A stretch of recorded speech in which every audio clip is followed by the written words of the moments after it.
ఐపీఓకి ఇందిరా ఐవీఎఫ్ను fertility clinic chain Indira IVF hospital public issue ప్రణాళికను పక్కన పెట్టింది.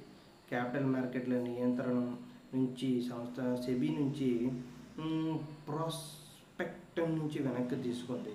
కంపెనీ ఇంత క్రితం గోప్యత మార్గంలో ఐపీఓ చేపట్టేందుకు సెబీకి ముందస్తు దరఖాస్తు చేసింది. రహస్య ఫైలింగ్ చేసిన కంపెనీకి సంబంధించిన వివరాలను గోప్యంగా ఉంచేందుకు వీలుంటుంది. అంతేకాకుండా ఖచ్చితంగా పబ్లిక్ ఇష్యూ చేపట్టాలనే నిబంధనలు ఏవీ లేవు. ఫిబ్రవరి 13న సెబీకి ముసాయిదా ప్రాస్పెక్టస్ను సమర్పించిన కంపెనీ కారణాలు వెల్లడించకుండా ఈ నెల 19న ఉపసంహరించింది. ఇంత క్రితం 2023లో హోటళ్ల అగ్రిగేటర్ ఓయే సెబీకి రహస్య ఫైలింగ్ చేసినప్పటికీ ఐపీఓ చేపట్టలేదు. అయితే 2024లో రిటైల్ దిగ్గజం విశాల్ మెగామార్ట్, ఫుడ్ డెలివరీ దిగ్గజం స్విగ్గీ ఐపీఓలు చేపట్టి స్టాక్ ఎక్స్చేంజీలో లిస్ట్ అయ్యాయి.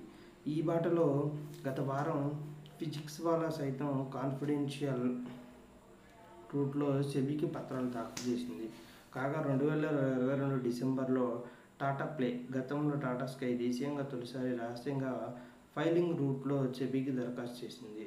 2023 ఏప్రిల్లో అనుమతి పొందినప్పటికీ ఐపీఓకి రాకపోవడం గమనార్హం.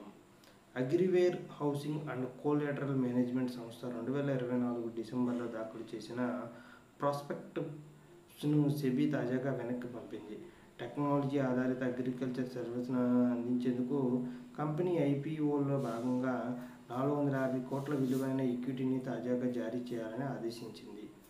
వీటిని జతగా మరో 2.69 కోట్ల షేర్లను ప్రమోటర్లు, ప్రస్తుత వాటాదారుల విక్రయాలకు ఉంచాలని